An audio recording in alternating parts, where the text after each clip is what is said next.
Israeli হামলায় ধ্বংসস্তূপে পরিণত উত্তর গাজা, গাজার সব বাড়িঘর গুঁড়িয়ে দিচ্ছে ইসরায়েল। রাশিয়ার সঙ্গে উত্তেজনার মধ্যে সামরিক মহড়া ন্যাটোর। বালকান সেন্টিনেল 25 নামের এই লাইভ ফায়ার অনুশীলনে অংশ নেয় ন্যাটোর 4 সদস্য রাষ্ট্র। লস এঞ্জেলেসকে স্বাধীন করার ঘোষণা দিলেন মার্কিন প্রেসিডেন্ট ডোনাল্ড ট্রাম্প। ফিলিস্তিনিদের জন্য মুসলিম দেশগুলো নিজেদের কিছু জমি দিতে পারে মন্তব্য করেছেন ইসরায়েলে নিযুক্ত যুক্তরাষ্ট্রের রাষ্ট্রদূত মাইক হাকাবি। অস্ত্রের মহাযাত্রায় পাকিস্তান, প্রতিরক্ষা খাতে 17% বাজেট বাড়াচ্ছে দেশটি।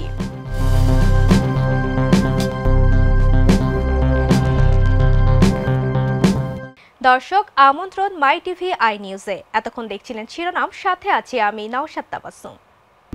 কেসারেন শেকড় থেকে শিখরে। উত্তর গাজায় ইসরায়েলের তীব্র সামরিক হামলায় ধ্বংসস্তূপে পরিণত হয়েছে শহর গ্রাম। একদিনে নিহত অন্তত 60, আহত 400 জন। রাফাতে ত্রাণ কেন্দ্রগুলোতেও চালানো হয় গুলি। মুহূর্তে মৃতের সংখ্যা ছাড়িয়েছে 54,000। জাতিসংঘে গণহত্যার অভিযোগ উঠলেও ইসরায়েলের প্রধানমন্ত্রীর ঘোষণা, হামাস ধ্বংস না হওয়া পর্যন্ত অভিযান চলবে। বিস্তারিত রিপোর্টে। ইসরায়েলি হামলায় ধ্বংসস্তূপে পরিণত হয়েছে উত্তর গাজা। ইসরায়েলি বাহিনীর নতুন করে চালানো তীব্র সামরিক অভিযানে পুরো এলাকা এখন বিধ্বস্ত। শহর আর গ্রাম কোথাও নেই প্রাণের স্পন্দন। একদিনে নিহত হয়েছে অন্তত 60 জন আর আহত হয়েছে প্রায় 400। গাজা যেন প্রতিদিনই হারাচ্ছে তাদের সন্তানদের। ড্রোন ও যুদ্ধবিমান দিয়ে চালানো এই হামলায় পুরো উত্তর গাজায় যেন ঘর বলে আর কিছু নেই। যেটুকু ছিল সেটুকু মাটির সাথে মিশিয়ে দিয়েছে ট্যাঙ্ক ও গোলাবর্ষণ। গাজা সিটির পাশেই ইউরোপিয়ান হাসপাতাল ও তার আশপাশ আরও নিরাপদ নাই, সেখানেও চলছে স্থল হামলা। সবচেয়ে হৃদয় বিদারক চিত্র দেখা গেছে রাফাতে যুক্তরাষ্ট্র সমর্থিত ত্রাণ কেন্দ্রের কাছে। 9 জুন সেখানে নিহত হয়েছে প্রায় 14 জন। শুধু ত্রাণ নিতে এসেছিল যারা, তাদের উপরে চলেছে গুলিবর্ষণ। আহত হয়েছে আরও 92 জন। একই দিনে গাজার মধ্যাঞ্চলেও হয়েছে এমন হামলা। গাজার স্বাস্থ্য মন্ত্রণালয় জানিয়েছে এদিন এককভাবে 60 জন নিহত হন। আর পুরো যুদ্ধে প্রায় এখন পর্যন্ত নিহতের সংখ্যা 54,927 জন। তাদের মধ্যে নারী ও শিশুদের সংখ্যাই সবচেয়ে বেশি। এদিকে গত 19 জানুয়ারি একবার যুদ্ধবিরতির ঘোষণা করেছিল ইসরায়েল, কিন্তু 18 মার্চ থেকে আবারও শুরু হয় অভিযান। দ্বিতীয় দফায় নিহত হয়েছে আরও 4,649 জন। এই রক্তপাত থামাতে আন্তর্জাতিক মহল একাধিকবার আহ্বান জানিয়েছেন। জাতিসংঘের আন্তর্জাতিক আদালতেও গণহত্যার অভিযোগ উঠেছে ইসরায়েলের বিরুদ্ধে, কিন্তু ইসরায়েলের প্রধানমন্ত্রী বেনিয়ামিন নেতানিয়াহু সাফ কথা, ফিলিস্তিনি স্বাধীনতাকামী সংগঠন ধ্বংস না হওয়া পর্যন্ত চলবে তাদের অভিযান। নাজমা, মাই টিভি। রাশিয়ার সঙ্গে উত্তেজনার মধ্যেই বুলগেরিয়ায় বালকান সেন্টিনেল 25 সামরিক মহড়া চালিয়েছে ন্যাটো। যুক্তরাষ্ট্র, ইতালি, রোমানিয়া ও বুলগেরিয়ার অংশগ্রহণে অনুষ্ঠিত এই মহড়ায় বাস্তব যুদ্ধ পরিস্থিতি অনুশীলন করা হয়। এতে ট্যাঙ্ক, ড্রোন, রকেট সহ নানা অত্যাধুনিক অস্ত্র ব্যবহৃত হয়। মহড়ার মাধ্যমে যুদ্ধ সক্ষমতা ও পারস্পরিক সমন্বয় জোরদার করার লক্ষ্য ছিল। বিস্তারিত রিপোর্টে। রাশিয়ার সঙ্গে উত্তেজনার মধ্যে সামরিক মহড়া ন্যাটোর।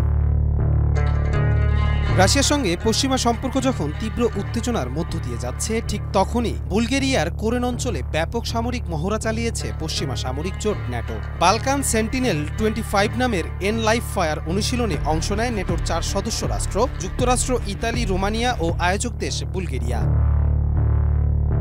9 ও 10 জুন স্থানীয় সময় সকাল থেকে সন্ধ্যা পর্যন্ত কোরেন সামরিক এলাকায় এই মহড়া চলে। এতে বাস্তব যুদ্ধক্ষেত্রের পরিবেশ তৈরি করে ব্যবহৃত হয় ট্যাঙ্ক, সাজোয়াজান, রকেট লঞ্চার ও ড্রোন সহ নানা অত্যাধুনিক অস্ত্র। যৌথ কমান্ডো কাঠামো, সফটওয়্যার ও তথ্য বিনিময় ব্যবস্থার সমন্বয়ে অংশগ্রহণকারীরা নিজেদের সক্ষমতা যাচাই করে।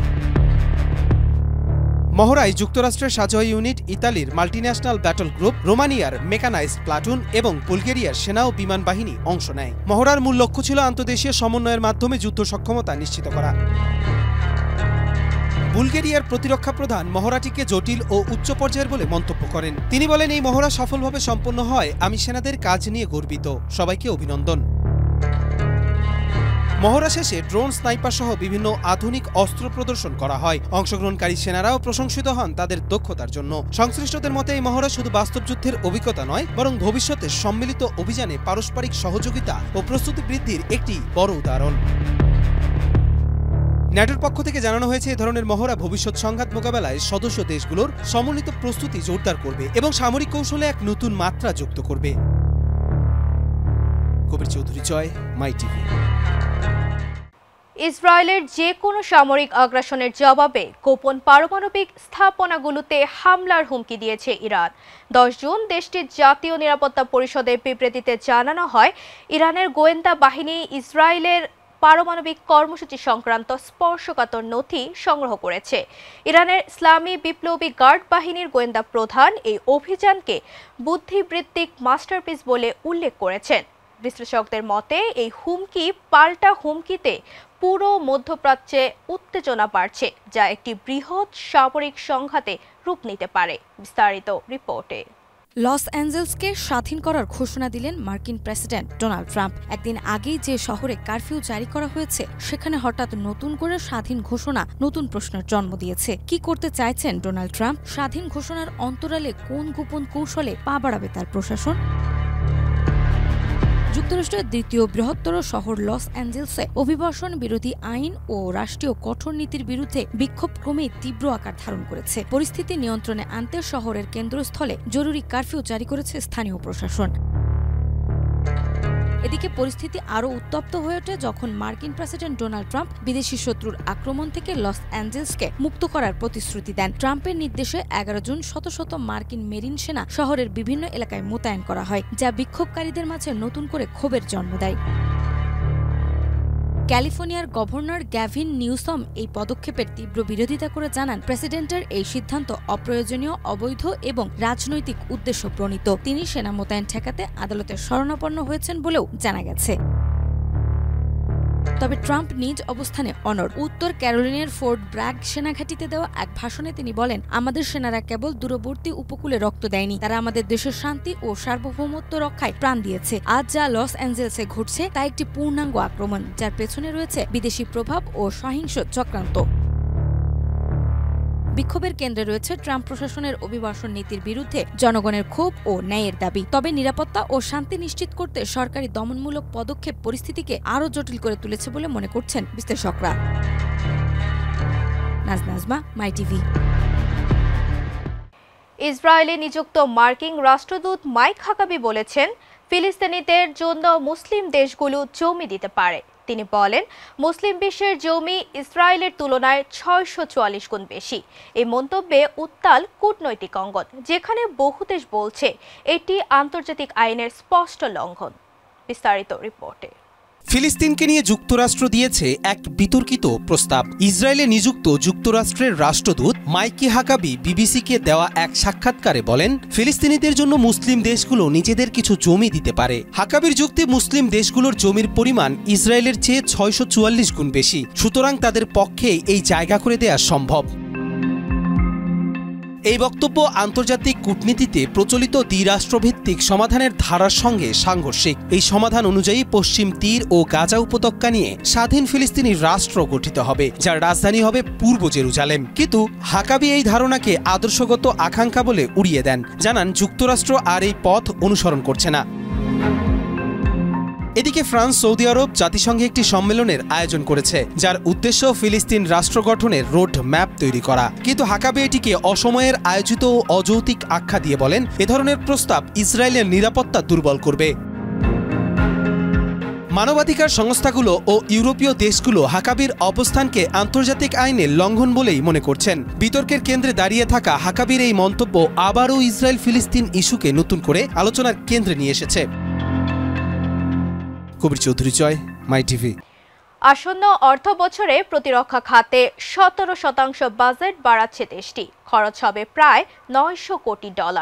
অর্থনৈতিক সংকট সত্ত্বেও এই সিদ্ধান্ত বিশ্লেষকদের মতে একটি কৌশলগত বার্তা। চীন থেকে যুদ্ধ বিমান সহ অত্যাধুনিক অস্ত্র কিনতেও প্রস্তুত ইসলামাবাদ। দক্ষিণ এশিয়ায় বাড়ছে সামরিক উত্তাপ। বিস্তারিত রিপোর্টে। প্রতিরক্ষা খাতে 17% বাজেট বাড়াচ্ছে পাকিস্তান। ভারতের সঙ্গে রক্তক্ষয়ী সংঘর্ষের রেশ কাটতে না কাটতেই রীতিমতো যুদ্ধ প্রস্তুতির রূপ নিচ্ছে পাকিস্তান। আসন্ন অর্থ বছরে দেশটি প্রতিরক্ষা খাতে ব্যয় বাড়াচ্ছে প্রায় 17%, যা অর্থনৈতিক টানাপোড়েনের মধ্যেও একটি বড় সিদ্ধান্ত বলে মনে করছে বিশ্লেষকরা।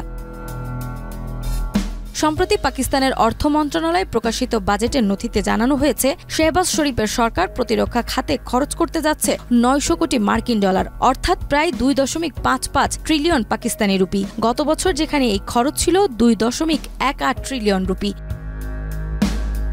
এদিকে যেখানে দেশটি ঋণের সুদ পরিশোধে হাসপাস করছে, অন্যদিকে প্রতিরক্ষা খাতে এই বিপুল বাজেট বরাদ্দ নিঃসন্দেহে একটি রাজনৈতিক ও কৌশলগত বার্তা। প্রসঙ্গত গত এপ্রিলেই জম্মু কাশ্মীরের সশস্ত্র হামলার ঘটনার পরই বিশ্বমঞ্চে চীনা অস্ত্রের কদর আকাশচুম্বী হয়ে ওঠে, আর পাকিস্তান যেন সেই ঢেউয়ে উঠে পড়েছে পুরো শক্তিতে। সবচেয়ে চমকপ্রদ তথ্য হল চীন থেকে 40টি J-35 পঞ্চম প্রজন্মের যুদ্ধবিমান, KJ-500 রাডার সিস্টেম এবং HQ-19 ব্যালিস্টিক ক্ষেপণাস্ত্র কেনার প্রস্তাব পেয়েছে পাকিস্তান, আর ইসলামাবাদ এই সুযোগকে কাজে লাগাতেও প্রস্তুত। বুলমার্গের তথ্য বলছে 2009 সাল থেকে 2023 সালের মধ্যে চীন থেকে পাকিস্তান অস্ত্র আমদানি করেছে 82%, যেখানে 2009 থেকে 12 সালে বৃদ্ধির হার ছিল 51%। বিশ্লেষকদের মতে এই বাজেট শুধু খরচ নয়, এটি কৌশলগত ঘোষণা যা ভারত ও আন্তর্জাতিক মঞ্চে পাকিস্তানের অবস্থান জোরালো করার প্রয়াস। নাজমা, মাই টিভি। দর্শক, এই ছিল আজকের মাই টিভি আই নিউজ। ধন্যবাদ এতক্ষণ সাথে থাকার জন্য।